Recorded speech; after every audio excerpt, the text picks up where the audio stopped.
Hi friends! Today I want to share with you 3 amazing journaling techniques that I believe to be the best ways to explore the creative power within you. My name is Tianhe. I've been journaling from the age of 4. Today I'm a journaling artist and a firm believer in self-care and personal growth. I think journaling is an act of self-love. It's a creative outlet, but also a way to set yourself free of the judgments and the critical voices inside your head, free from the hard things that can happen in your life when you need a place to escape, and just free of your mind. When you really get into that creative flow, I think your mind can just get out of the way and you're speaking from your heart through the medium of art. Okay, that's all quite deep, but let's dive into simple things. 3 journaling techniques that any beginner can start today. First one is just memory keeping or daily journaling. Whatever you want to call it, I personally don't journal daily, truly. I try, but it's okay if I skip some days as long as I come back to it and as long as I enjoy the process, as long as it doesn't feel like a pressure. I call it daily journaling because it's about daily life. It's not about the frequency. It's not about, oh, you have to journal every day. It's about the happenings in your daily life. This is your chance to capture the highlights of your daily life.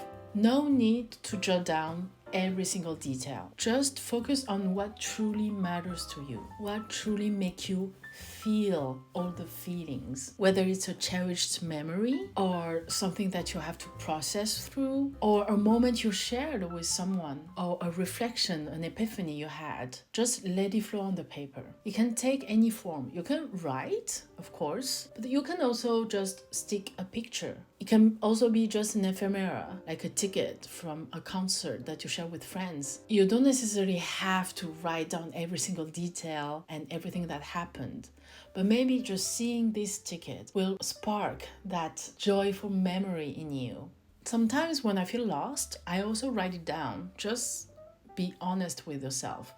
If I feel lost, I will write down I'm lost and I don't know how I feel.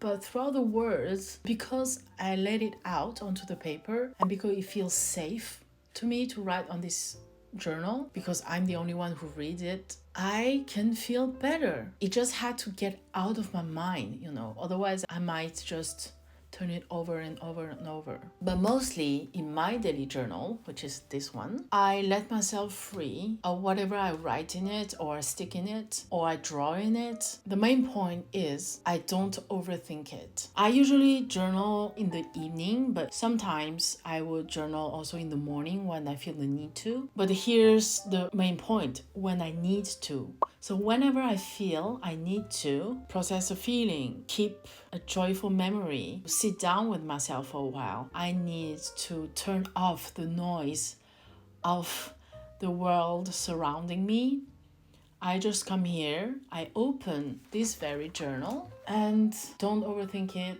and just start journaling my way through and just let it go. So either it's for keeping joyful, cherished memories, happy moments to look back to in the future, or it's to process your feelings and reflect on your relationships, on your career, on your vision of the future. Just remember to journal what resonates with you. Next, let's talk about junk journaling. This is where you can let your brain take a break and let the junk take all over. Put on your comfort movie, your comfort series. Listen to your favorite artists, your most inspiring podcast. Gather the junk and just cut and stick and tear and splatter colors. Let it go. Just don't think about it and sink into the sticky therapy, as I like to call it.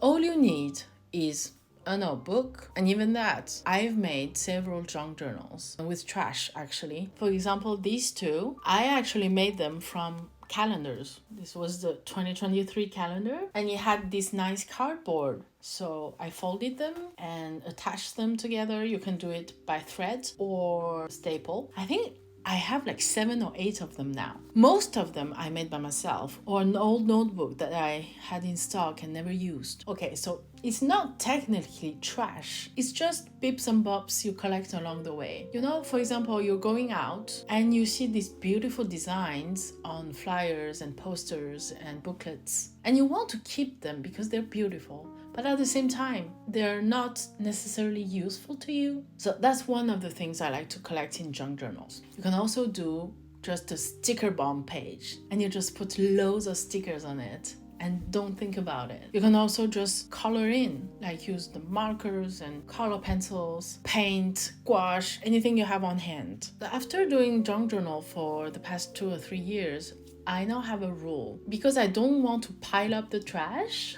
And also, I realized that in my earlier junk journals, there are some bits that don't really mean anything to me when I look at them. So I've decided to have this one rule, that is, I only keep what means something to me. I only keep what reminds me of a memory, and a good one, or I keep something that inspires me in terms of aesthetic. If I don't feel anything when I look at the thing that I'm collecting, I just let it go because I don't want to overload myself with these meaningless things, to me at least. Like, junk journaling doesn't have to become the journal where you put things that you don't want to throw away. I think junk journaling has become kind of a trend, but I think we have to be careful for it not to become a place where you put things that you feel guilty throwing out. You know what I mean? It's not a shame or guilt journal. It's still a journal. So keep what resonates with you. Keep what's meaningful to you. Keep what makes you feel something, right? So don't gather trash to gather trash, you know? For example, if you go out and you go into the stores, don't take all the business cards and postcards you see. I would just take the ones where I felt something like, oh my God, love that store, and I had a lovely discussion with the store owner. Oh, I love that cafe because I had a lovely date with a friend there. That's when I take the cards to remind me of that moment. And so it becomes a fun way to actually observe and explore your surroundings. So once you have all that, just stick it all around. Don't think about the layout. If you want something cohesive and easy, pick by colors. Put all of the things of one color on the same page, and I promise you, it will look good. Otherwise, you can also do by date. If you had a great weekend and you gathered a lot of stuff, put them all on the same page. And don't expect it to be perfect. Right? It's junk journaling. It's okay. So I think the main benefits of junk journaling is how you change your vision of the world, how you observe it and explore it. Then it's the way that junk journaling can free you and let your creativity flow. Just turn off your brain and have that moment of pure material exploration. Okay, finally, we have travel journaling. I highly recommend travel journaling. Even though I have been journaling from the age of 4, I think I really got seriously into my current style and my current techniques from the moment when I started travel journaling. So from 2017 to 2018, I traveled the world with my partner, and we carried our own educational project on interculturality at the time. It was a truly meaningful project for me, and it was also a dream coming true to travel the world. So I really wanted to document it, on one hand on camera, but also on paper. For me, when you document something on paper in a notebook, I feel like it's really for yourself. It's truly intimate. So I feel like with journaling, you explore deeper through what you're living, through the discoveries, through traveling. You explore who you are inside, because everything you're living is a reflection of yourself. Every person you meet is a mirror of one part of yourself that you haven't discovered yet. So for me, travel journaling is a powerful tool if you want to make your travel count. You can, of course, use it to track where you've been, who you've met, what you've done. But if you go a step further, like, oh, I met this person, we had an interesting discussion, and it made me feel ... Why? Or, oh my God, I had no idea that we can have this view on the world. That's so interesting. That's so different from mine, and I want to document it. Or, oh my God, today we went there, we hiked at 4,000 meter high altitude. Wait, how do you say that? We hiked to the top, and it was 4,000 meters high, and I had so much trouble breathing, walking, but I did it. I survived, and that's how I felt. It was such a challenge, and I put so much trust in myself because I did that, and I feel powerful and all the feels. I would also write about the difficulties, like I feel lost. Oh my God, it's difficult. I'm on that 30-hour long bus journey. I feel gloomy and I have all my life turning over in my head. The bus and the seats are so uncomfortable. I feel overwhelmed and I don't know where I'm going. And sometimes it can just be like, oh, today we went to that cafe and we spent an hour there. We were journaling.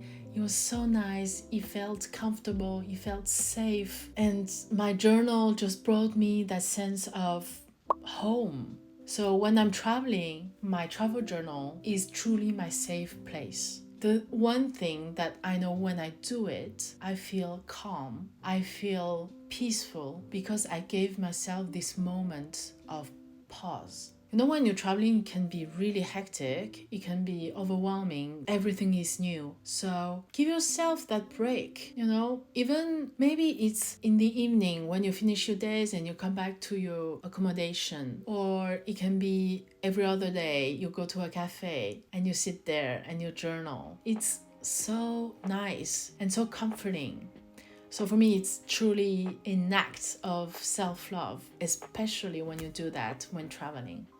So here you have it, journaling about your daily life, junk journaling, and travel journaling, 3 journaling techniques that I believe can really help you start your self-care journey. If you need some inspiration on the journal to choose or the tools and material that can help you journal, I have videos over there. See you, beautiful souls!